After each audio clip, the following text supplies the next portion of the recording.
shirt. So we had it's 120 guys on the team. I want to say like 25 of us got this from making every practice, every workout. You didn't fail anything during the workout. So our time runs, you didn't fail anything. You got through all the weighted stuff we were doing, bench press, hit your max goal. And so I think 20 of us got it, or 25 out of the whole team, So I wear this proudly, because I put a lot of work into it, so. All right, that was Debo Williams talking about his football guy T-shirt. Was that yesterday? Yesterday's press conference. Yesterday. So yeah, he was wearing a really. I want that shirt too. It's a pretty cool looking shirt. Yeah, it's got like the script Carolina, black. Yeah, it's a black shirt with the garnet script Carolina font, and it says football guy on it. But yeah, so that's one of your leaders on defense, one of your presumed starters at linebacker, a room that we have talked a good bit about actually this offseason as a potential strength, even though I feel like most national analysts that have been looking at this team and looking at everyone that the team lost or whatever would probably peg that as a weakness. But I think if you've been paying attention to the program and paying attention to us, we're not on that train. So I actually listened to another national podcast today.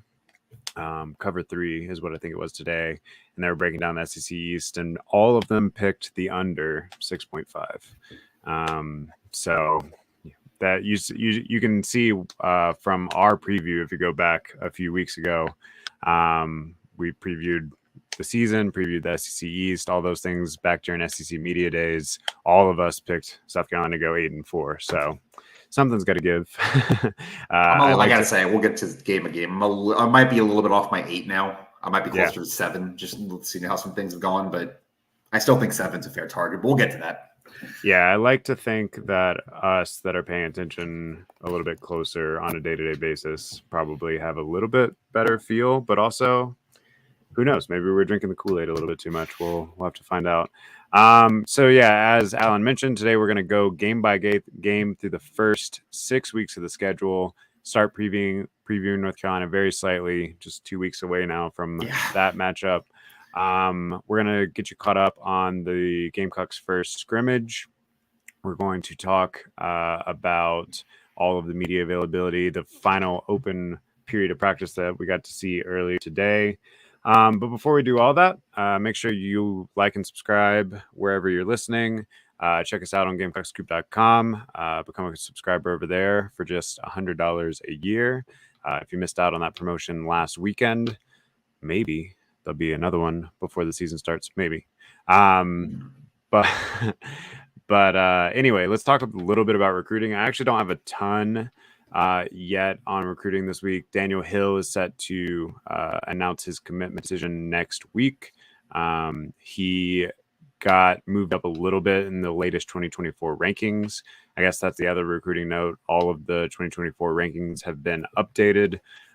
South Carolina still has several members of the Rivals 250 already committed to this class, has a few other targets, including the number 1 overall O-line target. He's actually right outside of a 5-star. I think he's like 2 down from being a 5-star. Jordan Seaton. He's at IMG Academy now, but he is originally from that DMV area, has a relationship with Dylan Stewart. Will be interesting if South Carolina can keep the momentum going there, but it seems like he's going to take an official visit sometime during the season. And then also, surprisingly, looking like Cameron Fountain, who was an edge prospect that South Carolina was in it with earlier in the summer, really earlier all last year as well. He committed to SoCal, University of Southern California. He still is committed to University of Southern California, but I have picked up that he is set to take an official visit at some point during the season as well. So maybe South Carolina can work their way back in there, maybe potentially flip him. We'll have a few other news and notes in the weekly recruiting wrap-up tomorrow morning. Obviously, official visits will start pretty soon once home games start here in a few weeks. And we'll hit the ground running on all that stuff again. Let's talk football. So I wanted to start with maybe just a breakdown of injuries and a breakdown of what the depth chart is sort of looking like as of this morning. What can you tell me on injuries, Alan? So you got to start with Juice Wells. That's the one. Of course, he missed practice when we had open practice last. I think that was last Friday. Shane Beamer says he's going to be back for week 1. We heard similar things about similar injuries about this time last year. Corey Rucker comes to mind. Christian Beal-Smith comes to mind. He was not at practice this morning, the last open practice portion. That is just going to be a wait and see deal for now. Lower body, we've heard foot. I think we talked about that a little bit, which is ironically what Corey Ruckers was this time last year. But that's the big one. That's obviously your leading receiver coming back. Elsewhere, freshman tight end Reed McKeska was not in practice today. He's going to be out for a little bit, Shane Beamer said. And then you got a whole lot of guys that are just kind of on the fringes right now. Tyreek Johnson, defensive end, he's been in a blue limited contact jersey at every open practice. He was out there today. He was taking reps. He was in that 11-on-11, but he's still in a limited contact. Pup Howard, same deal, blue jersey this morning. Eddie Lewis, the wide receiver from Memphis, to transfer, blue jersey this morning. I guess on the positive front, you've got Casey Henry, right tackle back. We'll talk about him in a second when we get to the depth chart. He was out there today for the first time we've seen him in an open practice. David Spaulding's healthy. That's obviously going to be a big part at nickel. He was at practice today. Kelton Henderson, the freshman wide receiver, same deal. Blue jersey last time we saw him. Looked good to go today. So you got a bit of a mixed bag right now. Oh, and Trey Knox, he was out there today. He took reps, caught a pass. I got a video of that on Twitter. But he's his right leg looks kind of like a mummy. It's pretty wrapped up. But he was out there today, took reps. He was in full contact. So I would think you're feeling pretty good there.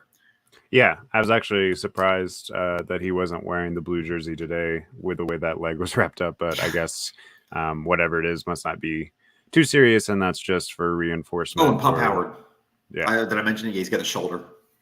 The only other sort of injury-ish note, although we can't confirm at this point that it's injury related necessarily, but Nicholas Harbor was not seen at practice today, which, you would think you would have an opportunity to step up here with the injury to Wells.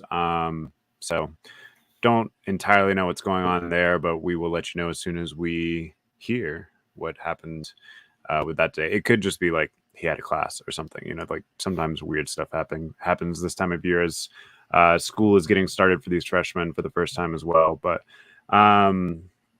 yeah, so we'll keep you updated on all of that. As far as the depth chart goes, I think there are some positions that we feel pretty confident in, and then some that we're not entirely sure because we're not sure that they're entirely sure about yet. When we look at the first team offense today, obviously Rattler at quarterback, had DeCarrion Joyner at running back. I do want to make a note. Every time I see him, I feel like he gains another 5 pounds of muscle. He's looking like a running back. So we'll see how that experiment actually plays out once the lights come on. But he looks the part, at least at this point. Trey Knox at tight end, Xavier Legette, Amarian Brown, Omega Blake at wide receiver. Omega Blake's probably your camp MVP right now, by the way. Just from what we've heard, what we've seen, everybody's raved about him. He's had first team reps everywhere. We've seen all the open practices. Some of that was Juice being hurt, but everybody's feeling pretty good about that there. And he played in the Gator Bowl last year, and it seems like he had a really good offseason / summer. Yeah, it's sounding a lot like, the light came on for him, I guess, around bowl practice last year and has continued throughout the offseason and into the fall. Now, offensive line is where it gets a little bit sketchy. I feel like we have some answers. You said kind of the center and the whole right side you felt pretty confident about. The guards more so than the right. I think your interior you feel comfortable with. You Vershawn Lee at center. There's experience there. Gargiulo at left guard. I think Nick Gargiulo is probably the offensive lineman you maybe feel best about overall right now for a variety of reasons. Trey Jones at right guard. That three's been together pretty much all we've seen in camp. Is one of the reasons that you feel good about Nick Gargiulo the amount of burgers he can eat, or You probably feel a little bit better about him knowing what he's capable of producing at a certain 5 point establishment, GamecockScoop.com.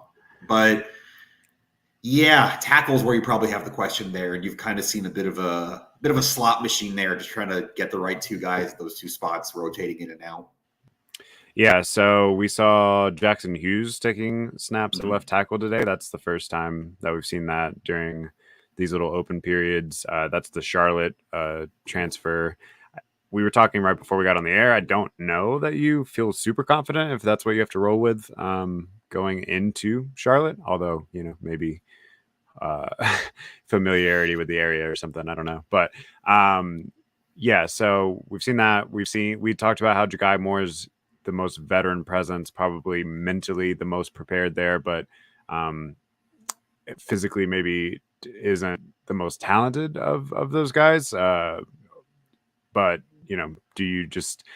I guess the question is, do you take your licks with someone that's younger and inexperienced, say Jackson Hughes, or say Casey Henry, or say even one of these freshmen that we saw play on the second team today in Tosin Trova, Babalade. Big Tree, or Trovon Balls playing guard. So, and then Marky Anderson started the spring game there. So, Yeah. definitely think that those guys are very talented. Definitely think you don't want to start your season with a true freshman starting at left tackle. So, No, I wouldn't say that's going to happen. so yeah, we'll still have to see how those tackle spots play out. But Jackson Hughes, Ja'Kai Moore, Casey Henry, Sidney Fugar. Seems like it's going to be some combination of those four guys. And Wanamaker too, actually. We've seen him take some first team reps too. So you really got 5 guys there for 2 spots. Which, yeah, is that one of those things where if you have 5 guys, you have no guys, or maybe one of those guys emerges? Yeah. Defensively, things are kind of set in stone as far as we can tell, especially along the front. You got Strawn.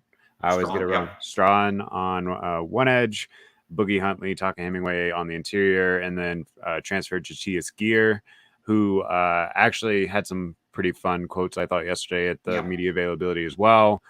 He grew up in Belton Honeypath, so in the upstate, said he grew up kind of praying that he could play for South Carolina one day. And right now he's slated to start game 1 this year at South Carolina. So that's pretty cool. Stone Blanton, Debo Williams, who we mentioned at the top of the show, Nick Emenwari and DQ Smith, obviously. Marcellus Dials pretty locked in. And then the only other question is kind of how it plays out at the other 2 corners. We've seen Emory Floyd. We've seen Keenan Nelson Jr. We've seen O'Donnell Fortune. I still think it's in O'Donnell Fortune, just doing some mixing and matching today. But I still think that's Fortune and Dial. I think Beamer's pretty confident in that. Your nickel spot might be where it gets interesting. You feel good about David Spalding there, but I know you've seen some Keenan Nelson there too, like you said. Haven't seen a lot of Ban Martin Scott in reps recently, but he's played nickel at this level. I think you actually feel pretty good about that spot. Just with that is, you talk about the tackle situation being you have 5 guys, you have no guys. I think your secondary situation might be you have X number of guys, you have X number of guys kind of thing. Yeah, Ban Martin Scott's actually one I forgot to mention earlier, was another one that wasn't out there today, as far as I could tell. But we will see if there's anything going on there injury-wise or whatever. Any of these second teamers that you're looking at that you think will get some considerable play here in 2 weeks? I think Joshua Simon at tight end is one that obviously stands out. Mario Anderson Jr. at running back is probably going to get some carries. Brian Thomas Jr. I mean, edge, defensive line, anything up front, you're rotating bodies in and out just a lot anyway, just because the nature of the position. And so you're going to see pretty much all those guys are going to get some snaps. I do think you're going to see Desmond Muzulo snaps. TJ Sanders, another guy who we've heard has a really good offseason. Coaches seem to be feeling good about. There's going to be plenty of snaps for him. Nick Barrett, obviously Mo Kaba. He had some good quotes yesterday too at availability. That's you're going to see plenty of Mo Kaba snaps at linebacker just from the experience perspective and what they think he can do with two healthy ACLs now, I should say. Does it surprise you that Mo Kaba is running with the 2s right now behind Blanton and Debo? Not really. I think they're going to rotate enough that you're going to see all those guys play plenty of snaps and need them all to be good anyway. But he's still getting up to speed a little bit. We heard he only played 24 out of 80 snaps in the scrimmage on Saturday. So, no, not really. Well, and he did mention yesterday at the media availability that he recovered a little bit slower than Strawn. So he's still kind of coming back to full speed. So it might be a few weeks before we feel like he can take on a full game load, but should be able to contribute at least in week 1. Any other notes that you had on the depth chart after seeing that today? I mean, that's about what I mean, Lenora Sellers with the threes again. We don't spend too much time on the third string quarterback. We kind of did that a couple shows ago, but still with the threes, still look good. If you check out our deep ball, I was say if you check out our Twitter, Gamecock Scoop, or at Rivals Gamecock on Twitter, I think it actually got reposted by Famously Garnet as well, which that guy seems cool, so whatever. But the Lenora Sellers hit a beautiful down the right sideline fade. I think it got dropped, unfortunately, but it was right on the money. So the little bit that we've seen of him, he has, I mean, including back to the spring game, right? He has come as advertised. Yep, for sure. That's, again, we don't need to spend too much more time on that, but that is going to be that's one of your subplots for this season, is kind of what QB3 looks like and what that might mean for whoever's not QB3 there. Let's get into the scrimmage a little bit. So we got you guys got to talk to both Shane Beamer and then the players soon thereafter on the scrimmage. What were the takeaways? Do we feel like the offense or the defense is kind of trending ahead? I've heard really good things about Spencer Rattler, that he's having a really good offseason, kind of picking up where he left off at the end of last year. What are you gathering, I guess, about how the scrimmages are going? Explosiveness is kind of the buzzword I've heard thrown out, both from players and just talking to some other people. People feel like this offense is going to be able to push the envelope. They're going to have options down the field. Going back to what we were talking about earlier with Omega Blake, they posted the video online, and we heard from Spencer about it. He hit Omega Blake for a 75-yard touchdown in the scrimmage. Obviously, it's a scrimmage. You could look at that two ways. All right, well, the offense is hitting explosive plays. That means the defense is giving up explosive plays. But that's something they didn't have a ton of last year until the last 2 games of the regular season. So if you're thinking they can push the envelope a little bit more, get vertical, that seems like it might be more in play. We saw a bit of a deep ball drill period today in the open practice to that end. I guess that's your positive. Your negative, this was the very first thing Shane Beamer said when he sat down, was there were a lot of penalties. He said calls the offensive line, holding calls, took back a big Mario Anderson run. That tracks if you still don't know who your best 5 are, you might be struggling up there. So I guess that's what I would take from the offense. And I still think this defense is coming along about as you'd expect. There's just, to be honest, there's much fewer questions on defense. You've got a third-year coordinator versus a first-year coordinator. You've got 2 returning cornerbacks. You've got 2 returning defensive tackles. You've got 2 returning linebackers starting if it's going to be Stone and Debo. I think you just 2 returning safeties, obviously. I think you just feel generally more sure about that side of the ball right now, and that could be for better or worse because you just don't know what this offense looks like as we're sitting here 16 days from the opener. Yeah, the only turnover, I guess, that we heard about was Jatius Gear got a hustle play interception from his edge spot. He also noted that Sterling Lucas has made him reach a level that he didn't know was possible. So maybe you got a steal there from the kid in your backyard that spent some time in New York for a season or 2 seasons, and now he's back. I mean, I've heard the same things. Offense looking really good. I don't think that should be too concerning defensively. Now, granted, you are losing 2 NFL caliber corners in Darius Rush and Cam Smith. I do know that we think Marcellus Dial can kind of step in and be to that caliber, and some of the players this week have kind of echoed that sentiment that he's kind of taken on that role. But even though you have a lot of talent in that secondary, there is some youth and some of that game rep veteran presence that you are going to be missing a little bit, that maybe is catching up to them a little bit this offseason right now. Yeah, for sure. And that's just what it's going to be. And also, I guess I'll circle back to depth chart a little bit, but you saw all a heavy freshman group on that second team defense, just on the same place together on the field at the same time. You had Jalen Kilgore, Bakari Swain, Judge Collier, Desmond Umeozulu all out there together. Yep. You can take that however you want. I do think some of those guys are going to play this year, but you probably feel pretty good about that if you're a South Carolina fan, just that your true freshmen are getting second team reps right now, especially a lot of them together. That's kind of your future.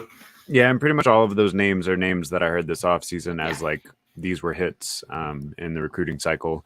And other than Umeozulu, those are 3-stars primarily, Right. that perhaps were a little undervalued by the recruiting services. So we also saw a little Bakari Swain returning kicks today, right? Yep. As another Yep. freshman. Probably won't No, take that over as a be starter, Xavier but Leggett's job, but still. but yeah, no, good to see him out there. And I mean, he played both ways in high school, so he's confident with the ball in his hands. Any other notes from the last couple or the last week, I guess, since we last talked from fall camp and stuff that we didn't hit on? I think that about covers it. They're going to have their second scrimmage Saturday. That's closed. There's no media after that. And then next week, we're kind of into a game week without a game. We'll have Beamer Tuesday, Coordinators Wednesday. Carolina Calls is back next week. I know that's everybody's favorite hour of their week. Yeah, we're pretty much into a game week next week, just without what you get on Saturday. Great. Yeah, so and we'll try to track down what happens in that scrimmage from what we can into the beginning of next week. But yeah, we don't get the immediate feedback like we did this past week, which, you know, obviously all that's by design. They're pretty tight-lipped, I guess, about what they give us this time of year. But we'll have some real football soon. Speaking of real football, do you want to talk about the schedule? Yeah, let's do it. All right. So we have kind of briefly talked about how the schedule lays out, and we're going to split it up.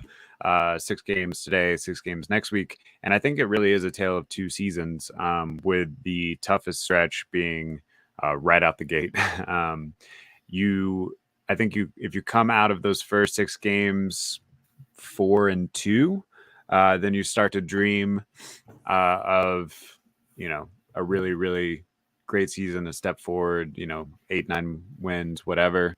But if you come out of the stretch with only 2 wins or less, which I think is also a possibility, your margin for error for even making a bowl game gets very, very thin. So first up, we have North Carolina here in about 2 weeks. If you go to GamecockScoop.com, I've done an early football previews and predictions for every game thus far. So 6 games in, I'll have the other 6 before we get kicked off. The very first one on North Carolina is free. If you just look up early football previews and predictions, UNC, Gamecock Scoop, or whatever on Google, I'm sure you'll be able to find it. But yeah, so North Carolina's coming off kind of a weird season in 2022. I actually heard someone ask a similar question on a national podcast about 2 other teams. But do you think that North Carolina deserves to be ranked while South Carolina isn't ranked right now? Like, do you think based off of the 22 season, based off of what we know about who's returning for each, all those sorts of things, is there a good argument other than an easier schedule that puts North Carolina as like clearly the better team than South Carolina? Clearly the better team, no. I don't think you're going to know clearly who's the better team until that football game happens and maybe after. But I do sort of get it. North Carolina won 9 games last year. South Carolina won 8. Obviously, you can start there. It's a North Carolina team that really, I mean, they started the year great. They were 9-1 out of the chute, tumbled down the stretch a little bit. That's as the Mac Brown teams have tended to do. But this, yeah, I think it's the Drake May thing as much as anything. That's about as proven a commodity as you have a quarterback anywhere in the country, definitely on South Carolina's schedule. I kind of think that alone, A, influences voters, and B, makes you feel better maybe about North Carolina's floor, even if you don't know what the ceiling is going to look like. Yeah, I think it's almost entirely about Drake May. And I think Rattler would be getting that same benefit of the doubt, I guess, if he had not been so up and down earlier in the season last year. Because if he played like he did those last 3 games, then I think, Right. and that's kind of the question, right? Is he that Spencer Rattler? Because if he is, then South Carolina is going to have a good season. These teams are equal, if not South Carolina getting a slight edge on paper or whatever. But I think all that uncertainty kind of weighs against Rattler, whereas Mays had like a little bit more of a consistent career to this point. So if I'm looking at their offense, they did lose their top 2 wide receivers from last year, and they are now in the NFL, Josh Downs, and I can't remember who the other one was off the top of my head. But they did bring in a couple of transfers that they think are going to kind of take those lead receiver roles. So Nate McCollum is coming out of Georgia Tech, and Tez Walker is coming out of Kent State. And then they have really hang on excellent. Now, though. Like, yeah, as of right now, recording this August 17th, we don't know if Tez Walker is going to play week 1. He has not been cleared yet. He had his eligibility waiver with the, he enrolled at North Carolina January 8th, and they changed the rule about that January 10th. And as of right now, he's not eligible. I know UNC's fighting that, but that's definitely worth noting. Talking about UNC's offense, because that's a 1,000-yard receiver at a pretty good MAC offense last year. That's in there. We don't know if he's going to play the South Carolina game. That's a great point. I actually forgot that news had come down a couple weeks ago. Otherwise, they have 3 tight ends that combined for over 1,000 yards and 8 touchdowns last season. All those guys are back. That'll definitely create some mismatches, really put some strain on that linebacker core that we've been talking about. I think we feel better about the linebacker core against the run. I think they're relatively unproven against some top tight ends, other than getting destroyed by Brock Bowers last year. But running wise, Elijah Green comes back. They have a pretty deep running back room, though. He'll lead the room, but you'll see a bunch of guys there. So, I mean, I think you're feeling pretty good about their offense, just like you're feeling pretty good about South Carolina's offense. The problem is on defense, they were really bad. And they've kind of continued to be sort of bad under Mac Brown throughout this entire second tenure. They do get both of their linebackers back, Cedric Gray, Power Eccles, and they both made over 100 tackles last season. They got a couple of transfers in at quarterback, who we'll see if they, can immediately slot and make a difference there. But really, I think in this matchup, you're looking at 2 good offenses. I think South Carolina's defense is slightly better than North Carolina's defense, and I think maybe North Carolina's offense is slightly better than South Carolina's offense, at least from a consistency standpoint, looking from last year's standpoint. So how do you see that sort of shaken out? And obviously we'll do a full prediction next week. I mean, I think the other wild card here, too, is 2 new offensive coordinators. You got, obviously, Dowell Logan in South Carolina. You've got Chip Lindsey, the former Gus Malzahn tree guy, head coach at Troy for a little bit. He's back calling plays at UNC, or not back, but he's at UNC calling plays now. I mean, I'll just say it. I think I've said it all summer. This is the toughest game on the schedule to call. I think it's one I don't want to say South Carolina needs, but it changes your outlook a lot if you do win it. I can say... Here, I'll ask you this. What do you think the line is on this game? Have you looked? Because there is a line posted. I would say it's probably North Carolina -3 or 4. 2.5. North Carolina -2.5. So you're basically – North Carolina is a slight favorite. I don't think that's incorrect. I would not be surprised if South Carolina wins this game. And I don't know. I kind of think they might find a way to get it done. But I would not be the least bit surprised if not. It feels to me like it's a race to like 35, 40 points. If you win the coin toss, take the football first. It's that kind of game. Yeah, that's the way it feels to me. And who can get a couple of opportune turnovers or a timely stop right before the half, or whatever. Just it's going to be. I think it's going to be a shootout. All right, we can really quickly talk about Furman. Not a ton to talk about there, except for that Furman was pretty good last year. And they're expected to be pretty good this season as well. Number 6 in the FCS preseason coaches poll.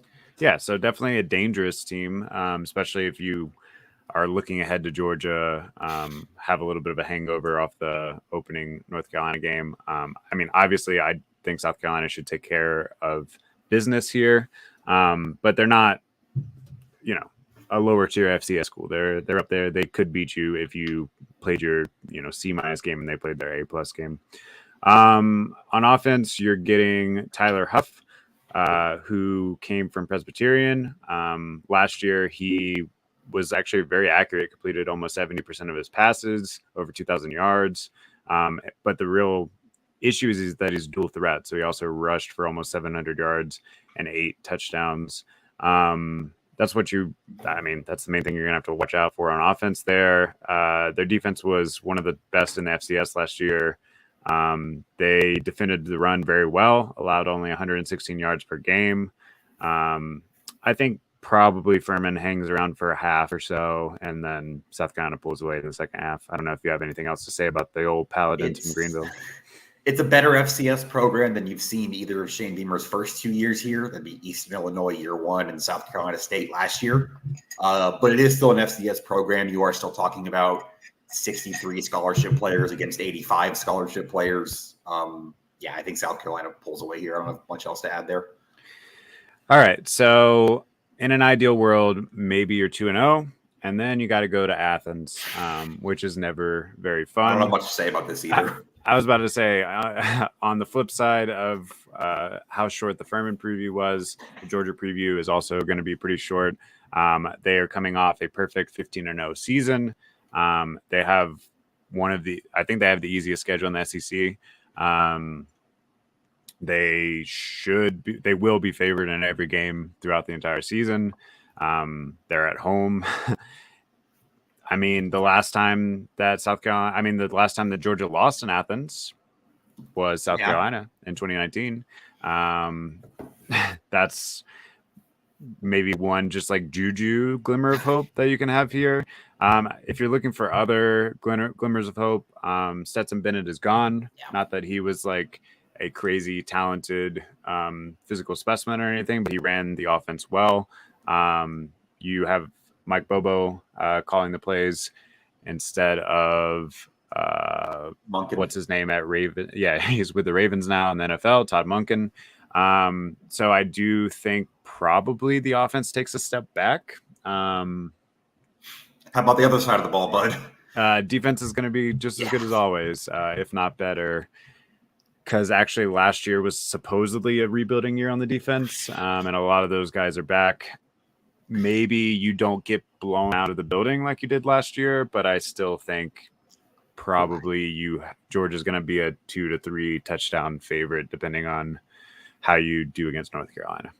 I have very little to add. That's still the best team in the country till proven otherwise. You're going to their place. That's going to look how it looks. I don't think it means, not that it doesn't mean much, but it doesn't define what you can do this season by what happens on that particular Saturday.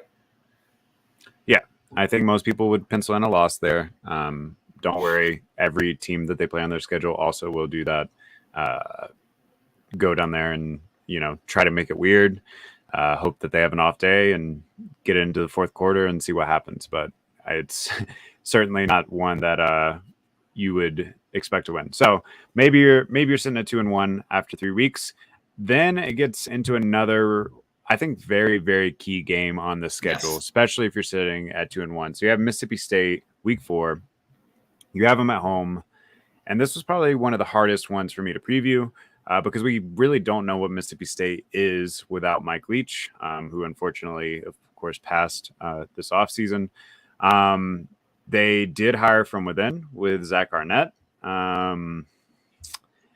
Their defense should have a little bit of stability because of that, because he was the defensive coordinator last year. You have one of the top quarterbacks in the SEC coming back in Will Rogers, but was he a system quarterback like a lot of the Leach quarterbacks were? Is he going to translate to be as efficient as he was under a new offensive coordinator? I don't know. New offensive coordinator Kevin Barbie, by the way, which is expected to bring a little bit more of a balanced offense rather than the pure air raid. I mean, I really don't know what to make of this one, except for I think we can expect the offense to take a step back. They lost their top running back, Dylan Johnson, transferred to Washington. They got a transfer tight end from Georgia, actually, Ryland Goad, and a transfer tight end from TCU, Jaquarius Spivey, who both, have shown a little bit, but there's a reason they transferred. I don't know. It's kind of tough to nail this one down. I think the defense is probably going to be pretty good. I think the offense probably takes a step back. I think they probably project as a toss-up game for South Carolina. Toss-up game for sure. I do think this is going to test South Carolina's run defense a little bit more than people are thinking. Kevin Barbie's an App State guy. Obviously, it's an O-line system there. Former O-line coach is head coach. They run the ball a lot there. I don't know what to make of it so much other than just you're coming off a game against Georgia and Mississippi State's coming off a game against LSU the week before. Both teams beat up, one beat up, the other not. How's that going to look? You're probably looking at two teams trying to avoid a losing streak who may or may not be physically beat up. This isn't probably the answer you want, but can I just say I don't think they're a 3-1 or a 1-3 start. And I kind of think just the way football works, they're going to, if they beat UNC, they might drop this game. But if they lose to UNC, they'll find a way to win this one. I mean, that's kind of feels the way it is. That's kind of the way the Beamer tenure itself has gone, right? So we'll have to see. One thing that just from a schematic standpoint, Mississippi State is replacing their top corner, Emmanuel Forbes Jr. He actually holds the FBS record for pick sixes. Yeah. So that'll be a big. And they're replacing two safeties. So if their secondary is a weakness, I think that plays to South Carolina's strength. I do think they're going to be able to score some points in this game. This does have something of a UNC feel to it, although maybe not quite as extreme as that one will be. Yeah, that's true. And Will Rogers, I mean, even if he doesn't fit quite as well with the new system or whatever, he's got tons of experience against SEC defenses. So that doesn't hurt. All right, so I don't know. We're probably looking at 2-2-ish at this point. Kind of how I stack it up too. Then you have to go, man. This early season, the SEC did not do South Carolina any favors here. Then you have to go to Neyland Stadium. So you have road games at Georgia and Tennessee in the first 5 weeks. Your only home game, well, I guess you have a home SEC game against Mississippi State and then a home Furman game. But anyway, I assume Tennessee is going to be dialed in for that one. After last season's 63-38 win, which obviously is the high point of the Beamer era thus far. I mean, maybe the next week. I think it's next week, but point taken. Yeah. It was a pretty insane game. We were there. That was one of the two I got to attend last year. It was great. But new season, new team. You no longer have Hendon Hooker under center. Joe Milton seems to have all the physical tools in the world. The question is, will he be able to put it together on a consistent basis? A little bit of Spencer Rattler in him, I guess, at that point. But at this point, I think you put a lot more faith in Tennessee's offensive system than South Carolina's offensive system. Although, maybe Dowell Loggins is going to come out and light the world on fire. We don't really know at this point. You're going to have to go in and try to score a lot of points. Yeah. If Joe Milton doesn't work out, you just have a 5-star freshman in Nico Iamaleava as backup. Exactly. So I think they'll figure it out, especially by week 5. I think that offense will be working. The defense probably can't get much worse for Tennessee than it was last year. I don't know that it's going to be exceptionally better, although they do bring in a couple of BYU linebackers to kind of try to right the ship there. Gabe Judy Lally is the big name there. He has already put together 97 tackles the last 2 seasons, so that experience could prove very handy. But I think this one's impossible to really predict, except for you're going to have to score a lot of points. You're on the road in Neyland Stadium. It's a revenge game. It's a revenge game. I tilt that more to the loss. Look, we know what the deal is with Tennessee. They're going to score. They're going to score a lot of points. They're going to line up as fast as they physically can. They're going to stretch you as far as they can, and they're just going to try to duct tape it together on the other end of the field. I think the way you kind of just big picture stack this up going into the bye week, which we should mention the bye week's week 6 after Tennessee. You've got, all right, you're going to beat Furman. You're probably going to lose to Georgia. You've got 3 games here, 1 neutral site, 1 home, 1 road, 3 shootouts probably. All 3 could somewhat be considered toss-ups to various degrees. That might be your season there. Is that an 0-3? All right, you're probably not making a bowl game. That's a 1-2 or 2-1. I think you probably hit about where you think you are. And if you somehow go 3-0 in those, you're talking about all kinds of things. But it's, a home, a road, a neutral, 3 similar games, all in September before your bye. That's kind of where it feels like the season is. Yeah, and I think you feel fine as long as you win at least 1. Yeah, like you said. I'm with you on that. You can't lose all 3. Yeah. And I think it's very likely that you do win at least 1 of them. But it's this is probably the hardest of the 3. I would agree with that, just because the venue and the revenge game factor, and what Tennessee's going to do. There's no secrets there, but it's still really hard to stop. That said, I do think all these people that are picking Tennessee as like a dark horse national champion, no, not there. All that sort of stuff. I think there's a lot of unknowns on this team. I actually, when I submitted my staff picks, I picked Tennessee over South Carolina. But then when I did this breakdown, I almost flipped it just because there's so many questions. And Tennessee's weakness in the secondary last year doesn't seem like it's going to immediately get better.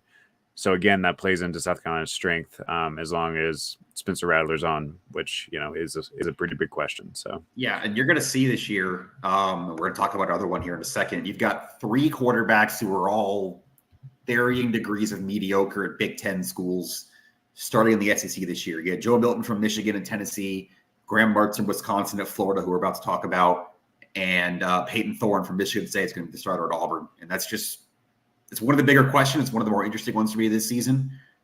Just how those 3 Big Ten quarterbacks who transferred to the SEC starters are going to look. Yeah. And how much did Joe Milton learn about playing within the system from Hendon Hooker? He looked great in the Orange Bowl. We'll see if that's the way he always looks or not. Talking about Florida? Yeah, the last one that we are going to break down this week, and then, like I said, we'll break down the back half of the schedule next week, is where things start to feel like they get a little bit easier, just slightly. So you have a bye week after Tennessee, and then coming off the bye week, you get a home matchup against Florida, which is a bit of a revenge game for South Carolina on the other side of the spectrum. Of course, South Carolina played their worst game of the season last year in the Swamp, got blown out 38-6, fell behind 21-0 in the first quarter. Spencer Rattler was on his back all night. It was ugly. I don't even feel like, you're replacing Anthony Richardson, who obviously is in the NFL right now, but it wasn't like Richardson had a crazy good game or anything. It just, South Carolina couldn't get anything going and put Florida in a lot of really good opportunities, and it was over before it really even got started. Yeah. You mentioned Graham Mertz. You probably, I don't know. I don't feel great about that. He wasn't very good at Wisconsin. You can just call a spade a spade. Yeah. And I also think it's interesting that Vegas has set Florida's win total at like 4.5, which, if you pick that as the actual win total, that would make them probably the worst Florida team in 40 years or whatever.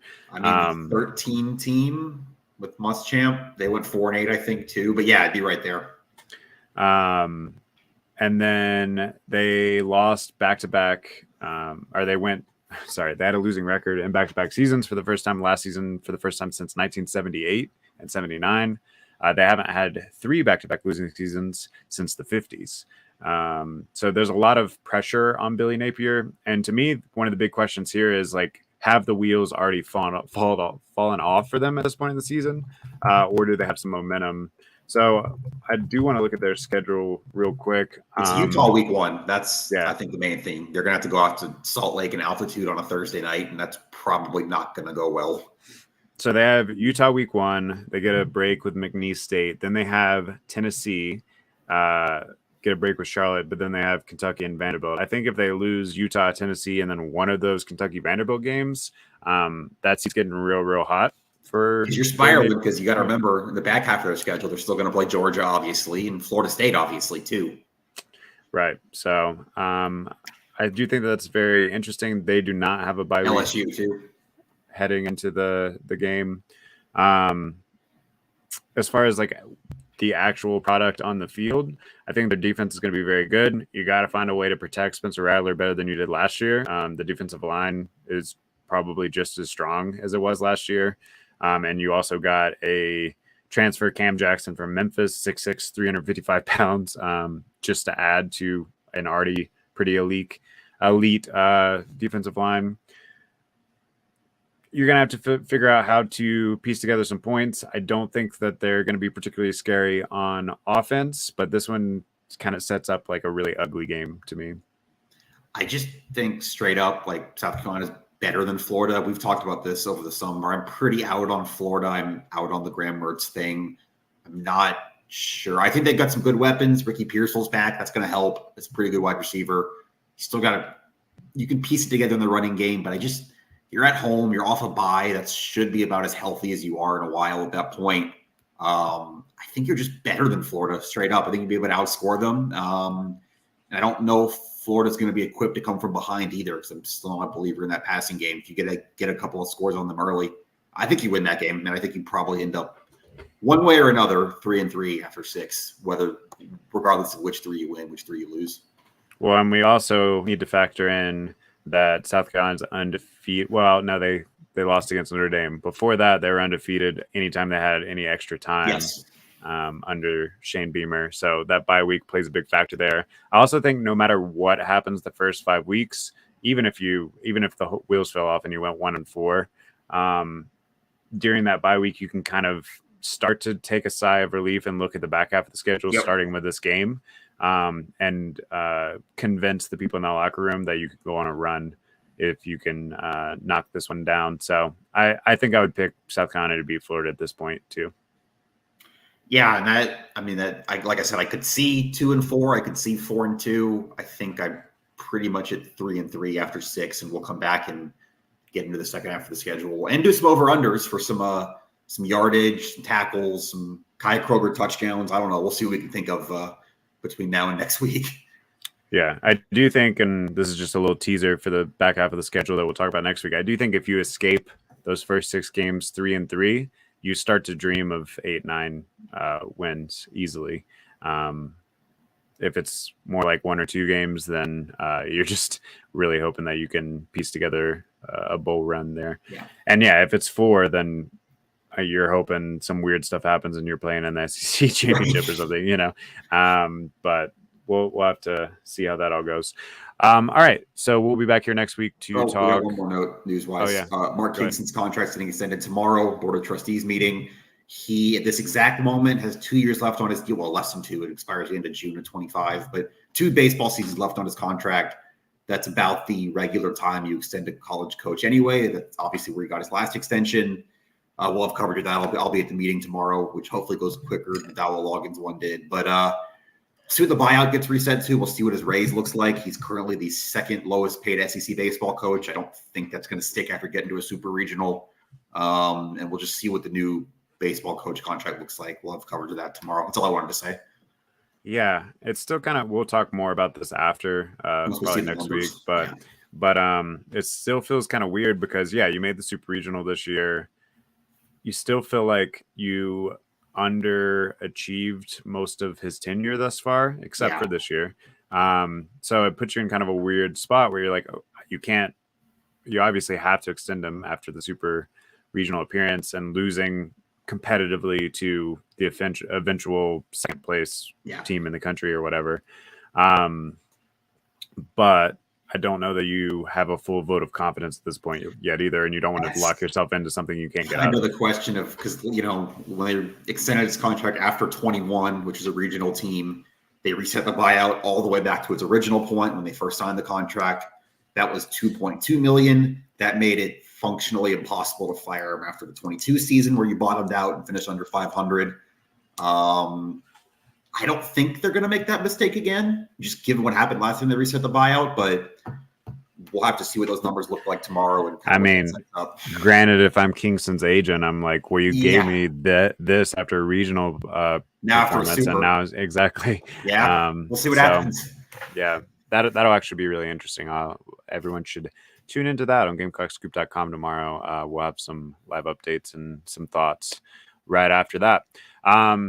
We'll be back here next Thursday to talk schedule once again, to talk the notes from the second scrimmage, some recruiting stuff. We should have week 0 football. We'll have football 2 days away back by that point. And then we'll start to give you some of our over-unders for the season, maybe some fun topics as well for the 2023 season from a national perspective and everything. Until next time, go check us out on GamecockScoop.com, and we'll see you.